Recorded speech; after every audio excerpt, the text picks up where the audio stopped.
આજે હું કુરકુરી ભીંડુનું શાક બનાવીશ।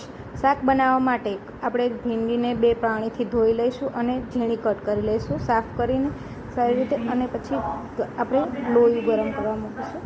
ગરમ થઈ જાય પછી આપણે તેલ એડ કરી દઈશું।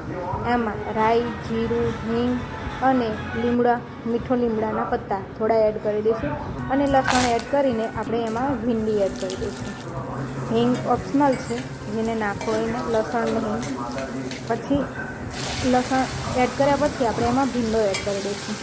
ભીંડાને સારી રીતે મિક્સ કરતા રહીશું હળવા હાથે, જેથી કરીને ભીંડો બળી ના જાય। આપણે આને તેલમાં જ સાતળવાનો છે એટલા માટે ભીંડાને ધીમે હાથે હલાવતા રહીશું। થોડો અધકચરો ચડાઈ જાય એ ધ્યાન રાખીશું। અધકચરો ચડી જાય એટલે એને જોઈ લઈશું ચમચાના મદદથી। પછી લાલ મરચું પાવડર, હળદર પાવડર, ગરમ મસાલો અને ધાણા જીરું એડ કરીને સ્વાદ પ્રમાણે મીઠું એડ કરી દઈશું।